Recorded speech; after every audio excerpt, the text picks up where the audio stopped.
Tonight on KPBS Evening Edition, the Eddie Gallagher trial comes to an end. Eddie Gallagher is going to be retiring. You know, this has been a long and difficult process for him. Yeah, he's been exonerated of the most serious charges, and it's time for him to go be with his family. We'll tell you what's next for the local Navy SEAL at the center of a trial that drew national attention. A violent arrest in Chicano Park, how San Diego police are being accused of mistreating people who videotaped them. San Diego Bay is the best place in the world for fireworks. It's so picturesque. You can't get a better location in America. San Diego's biggest fireworks show is taking shape. We'll show you some of the preparations for this year's Big Bay Boom. You have the boosters and the railroads actively marketing health to sick patients to bring people to San Diego to develop it. And seeking a healthier life, how medicine played a big part in the early migration to San Diego. KPBS Evening Edition starts right now.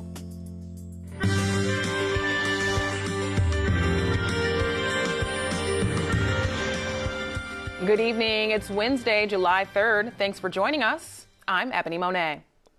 San Diego-based Navy SEAL Eddie Gallagher will remain a free man. This as his war crimes trial comes to an end.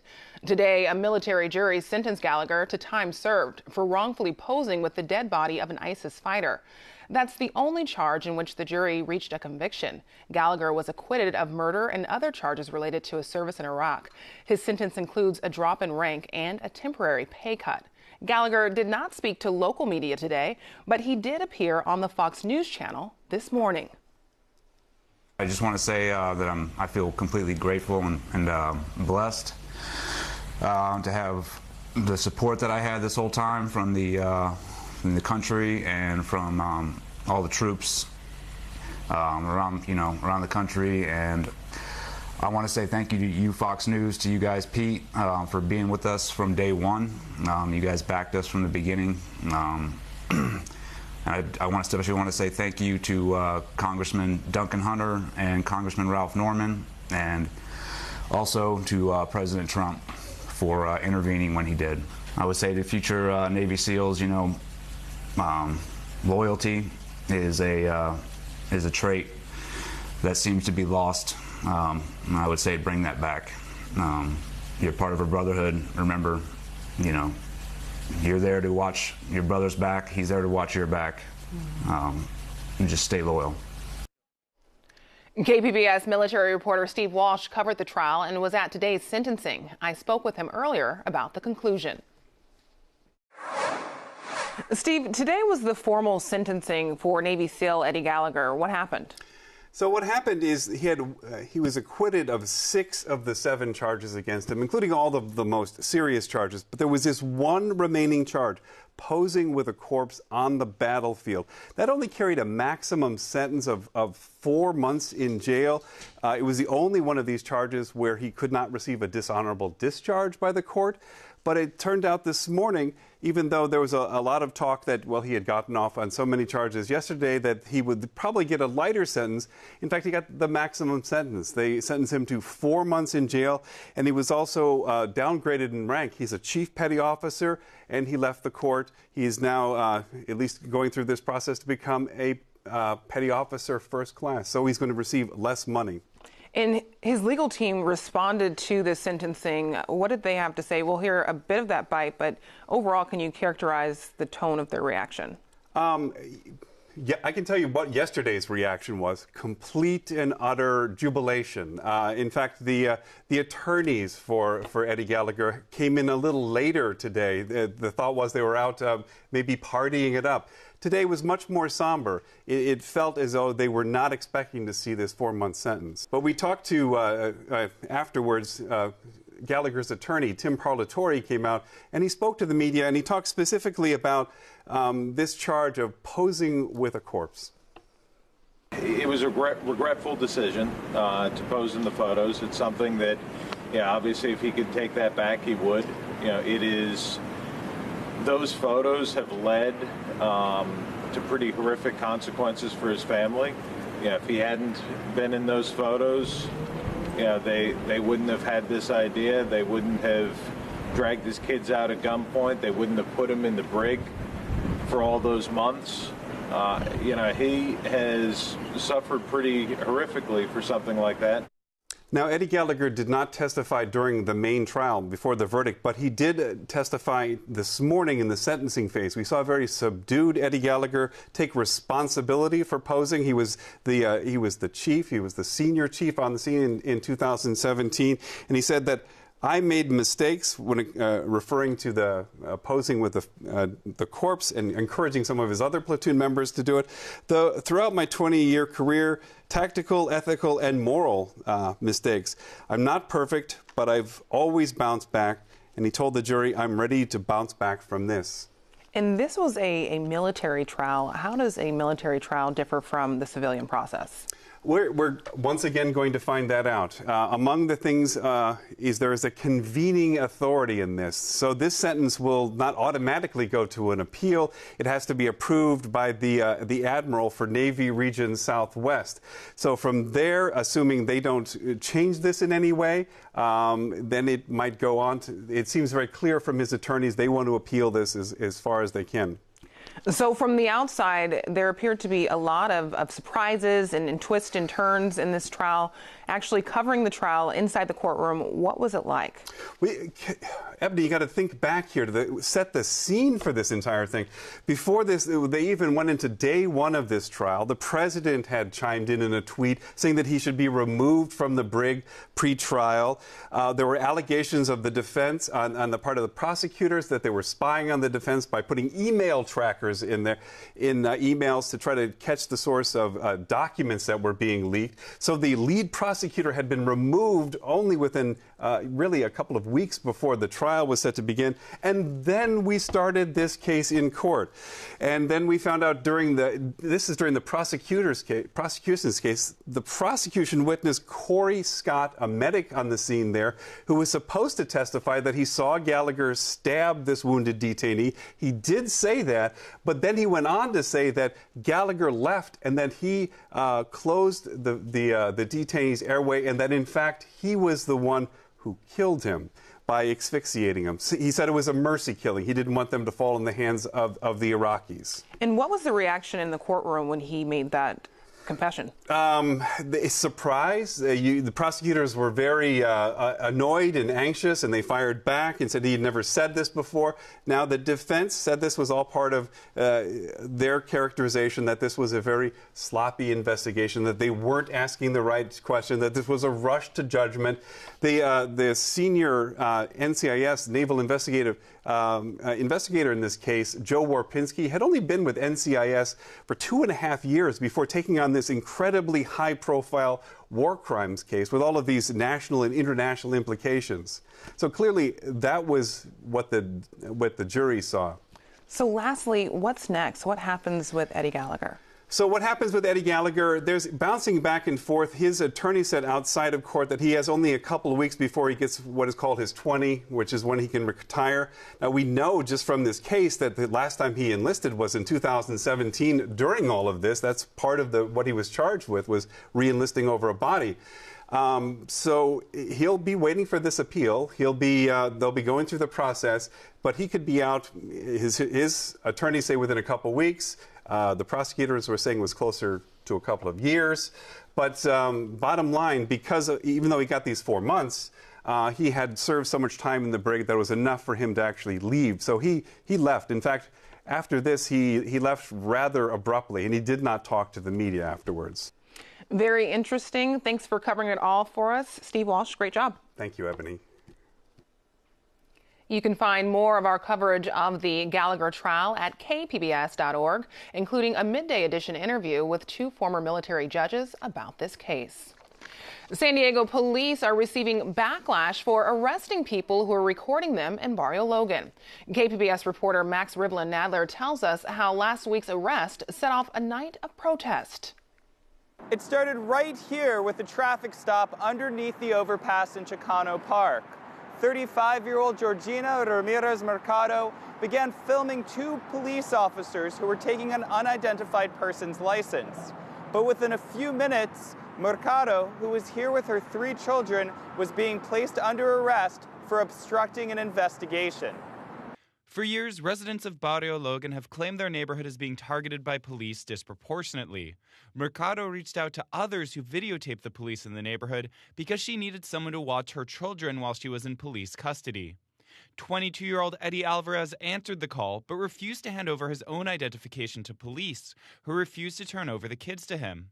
Within a few minutes of arriving, he was also arrested, and police officers punched him 9 times in the back as they say he resisted arrest. On Thursday, community members protested the arrest of Mercado and Alvarez outside of the San Diego County Jail, claiming the 2 were targeted because they were filming the police. The San Diego Police Department has said it will launch an internal investigation to see whether the use of force used against Alvarez was appropriate and complied with its internal policies. Under new state law, the SDPD has 60 days to make its investigation public. Max Rivlin-Nadler, KPBS News. A reversal by the Trump administration on the 2020 census and a question about citizenship. This afternoon, the Justice Department said it would try to find a way to legally add the question. The Supreme Court had rejected a request by the Trump administration to include it. Yesterday, the Commerce Department said it would print census forms without the citizenship question. The Trump administration also wants to build more permanent detention centers for unaccompanied migrant children. Vacant properties near 5 cities are being considered. Those include Phoenix, San Antonio, Dallas, Houston, and Atlanta. The Department of Health and Human Services says each facility would hold up to 500 children and have room for outdoor recreation. The Department of Homeland Security will investigate a secret Facebook group that includes Border Patrol agents. Acting Chief Kevin McAleenan says derogatory comments about migrants and members of Congress are disturbing and inexcusable. He also says anyone who compromised the public's trust will be held accountable. CNN reporter Nick Valencia spoke to a Border Patrol agent about the situation. You're taking a big risk by doing this.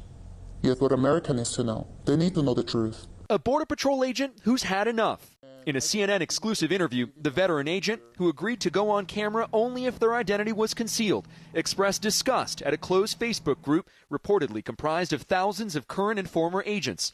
ProPublica, the first to expose the group, I'm 1015, where members shared lewd and sexist content about Latina members of Congress, including Alexandria Ocasio-Cortez. The agent telling CNN, being derogatory is part of the Border Patrol culture, even hearing a supervisor joke about dead migrants. He was making fun of them. Saying what? That what difference does it make? It's just another life.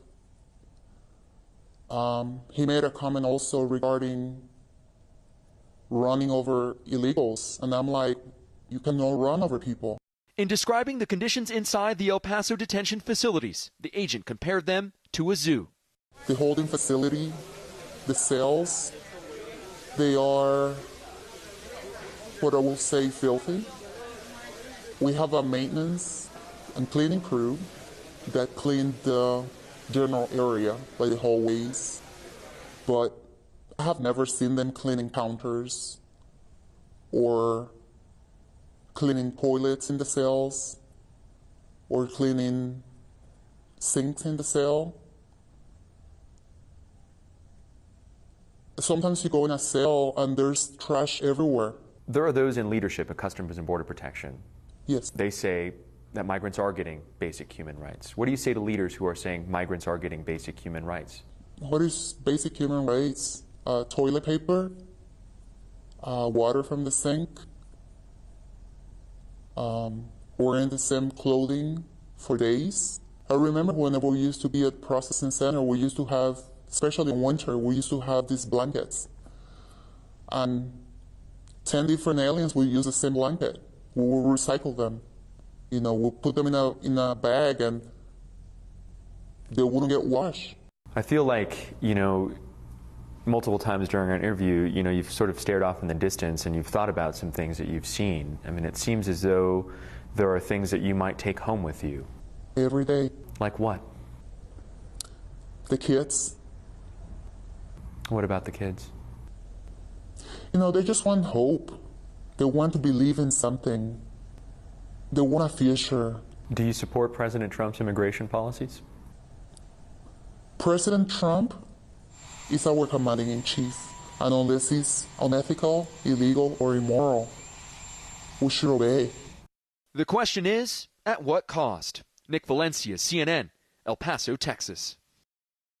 I'm Judy Woodruff. Tonight on the NewsHour, in a blow to President Trump's immigration agenda, a judge rules asylum seekers cannot be held in detention indefinitely. Coming up at 7 after Evening Edition on KPBS. For many, it's the start of a long holiday weekend. We'll have your 4th of July forecast in just a bit. But first, KPBS reporter Matt Hoffman has a look at preparation for the Big Bay Boom fireworks show. The countdown to the annual Big Bay Boom is on. San Diego Bay is the best place in the world for fireworks. It's so picturesque. You can't get a better location in America. Sam Brugama is in charge of setting up the show, which attracts around 500,000 people to the waterfront. It's a natural medium of joy. It makes you happy. Nobody doesn't like fireworks. I find it hard to find someone that doesn't like fireworks. The show is launched from 4 barges scattered throughout San Diego Bay. It takes around 8,500 pounds of explosives to light up the skies. It's just like a gun. It's just like you load a bullet in and it shoots it in the sky, except these explode. So it's a mortar round. Pretty much anywhere around the bay is a good spot to catch the show. Here at Harbor Island is a great spot with great views of downtown. You can just come over, and for about 20 minutes, you'll see thousands of fireworks enter the skies. And if you want, bring a radio. The whole thing is set to music. It's patriotic, American, popular music. So go to Shelter Island, go to Harbor Island, go to Embarcadero down by the Midway, Star of India, anywhere along Harbor Drive. It'll be the awesome show. If you look down Harbor Drive, you'll see 3 shows. Port of San Diego Harbor Police say they will have extra patrols during the Big Bay Boom. All of the port parks, there is no alcohol allowed or smoking. So if you're observed smoking, vaping, having an open alcohol container, or consuming alcohol, you're likely to get a citation. Parking near the bay will be limited, and Harbor Police say they will be strictly enforcing time restrictions. The show takes to the skies at 9 p.m. Matt Hoffman, KPBS News. Meteorologist Chris Nallen here talking about the weather, and it looks pretty good across Southern California. Can't complain, but areas along the beaches, watch out. Beach hazard statement by the National Weather Service. Surf is up to 6 feet at times, so that's a bit of a chop. So that means minor tidal beach and marina flooding for the next 12 to 24 hours. So pretty strong southwesterly push coming in from the Pacific. There's actually a lot of activity with Hurricane Barbara there. So here we are, dry conditions. We're not talking about any big storms nearby, but very dry across the southwest. The loop over the last 6 hours really just keeping things on the tranquil side, and we'll see that as we head into the evening as well, into the nighttime hours. But you'll notice that marine level, there it is, that drops, and we'll see the marine level kind of continue on the low side over the next several hours, right into most mornings here waking up. We're going to be seeing some pretty heavy thicknesses there, so that does mean a pretty foggy, cloudy start to the next couple of days, but by the afternoon it does improve. That's the good news. Tonight's forecast, though, right around the middle 60s in the metro San Diego. Partly cloudy skies. Overall, not too bad of a setup. Further inland you go, look a little cooler around Ramona at 53. Overnight lows around Chula Vista at 61. Mount Laguna will be in the middle 50s. So there it is. We have a little bit of a breeze kicking up, that cooler air along the coast. Relatively speaking, it's still nice. Further inland, though, you don't have to go far inland, and it's very warm. Things heating up in a hurry. You can see across the deserts, the dry locations, we're in the triple digits. Mount Laguna, though, you're nice and comfortable into the mid-70s. Ramona into the middle 80s. Into the day tomorrow, it's a beautiful one around San Diego, Oceanside, very nice. A little bit of active storms, I should say, continue across the northern tier of the country, but we're dry into the southwest. More of that over the next couple of days. You can see coastal regions looks good. We're into the 70s. Inland spots just a touch warmer under mostly sunny skies, less of that marine influence, if you will. And then, of course, heading into the desert, triple-digit heat Friday, Saturday, and Sunday. Again, we hold on to that heat over the next several days. Across the mountains, though, very nice and sunny and dry, temps into the mid-70s. For KPBS reporting, meteorologist Chris Nallen. The high cost of living is one reason why some people leave San Diego, but there was a time when cheap land and warm climate inspired sick Americans to flock to Southern California. As part of our California Dream collaboration, KPBS's Amita Sharma has this story. After the Civil War, San Diego didn't have a lot going for it economically, but it had beauty galore. The valley was green and the river was flowing. The mountains were on both sides of the valley. Geraniums grew here. Every flower imaginable. The beach, the sun, and it looked very much like southern Spain. And she says the weather was equally Mediterranean. It does have the best climate in the United States. It's an average of 70 degrees. Word spread. Ailing businessmen and families started coming to the region in the late 1800s. Some credited their healing to the temperate climate, spawning the birth of what was then called the invalid trade. There was a trade in invalids in the sense that you could make a fortune by offering what they wanted. Strathman says the idea was to sell San Diego's sea, topography, and weather as a tonic, especially to people with tuberculosis. At times, the sales pitch was over the top. Death in San Diego was described as so rare it was, quote, a remarkable event. University of San Diego history professor David Miller says it was pure PR. There was a story of a man who lived to be 109, or it was maybe 100 or 200 years old, something ridiculous, and got so sick of it living in California that it took him out of California so he could die. According to the health seekers of Southern California, the air in Southern California was touted as so fresh and beneficial that it would bestow its people with melodic voices, making them a race of singers. And everyone was in on the promotion, including the citrus industry. Orange crate art depicted Southern California as Eden, with beautiful people against the backdrop of picturesque landscapes. Miller says transportation did its part, too. You have the boosters and the railroads actively marketing health to sick patients to bring people to San Diego to develop it. San Diego and Los Angeles even competed for the patients. The cities trash-talked each other. Also noted in Health Seekers of Southern California, Angelenos warned travelers not to go south because San Diego had, quote, a constant and prevailing fog for the year round, causing malaria, diphtheria, and hundreds of other contagious diseases. They claimed the iconic Hotel del Coronado was a particularly dangerous place. It was described as a, quote, pest house closed by quarantine officers about 100 times. But the slander didn't work. San Diego boosters countered with their own hyperbole. San Diego became known as a cure for almost any illness, says historian Engstrand, quoting the British newspaper publisher Samuel Storey. This is a land of promise for those threatened with or suffering from consumption, asthma, throat diseases, dyspepsia, or physical prostration. Infectious diseases are scarcely known. In 1890, a cape-wearing San Diego physician named Peter Remendino published a book called Longevity and Climate. I asked retired pediatric surgeon George Kaplan to read an excerpt. Sea air has been shown to exercise a decided preventive action in the case of consumption. And could there have been any truth to it? Scientifically, unfortunately, I don't think it has much merit. But, you know, if you came to San Diego or any of the other places that were thought to be of benefit for tuberculosis and you recovered, obviously you spread the word.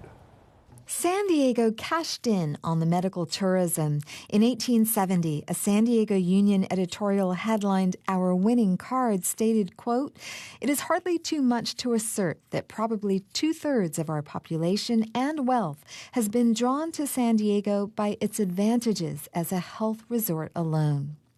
Those sick people helped turn San Diego into the health and beauty-obsessed city it is today. Amita Sharma, KPBS News. Tomorrow, we'll look at how San Diego's reputation as a healthy city continues to attract people today. Here's a recap of tonight's top stories. A military jury has sentenced Navy SEAL Eddie Gallagher to time served. The sentence is for posing with the dead body of an ISIS fighter in Iraq. Gallagher will also get a temporary pay cut and a drop in rank. Gallagher was found not guilty yesterday of most of the serious charges against him, including murder. San Diego police say they will conduct an internal investigation. This after police arrested 2 people who were recording them making an arrest in Barrio Logan last week. Video of the arrest show officers punching a man several times. Preparations are underway for the 4th of July events around San Diego. The largest is the Big Bay Boom, a major fireworks show on the San Diego Bay. 500,000 people are expected to watch the show along the waterfront. It starts at 9 p.m. and lasts about 20 minutes. You can find tonight's stories on our website, kpbs.org/evening edition. Thanks for joining us. Have a great night.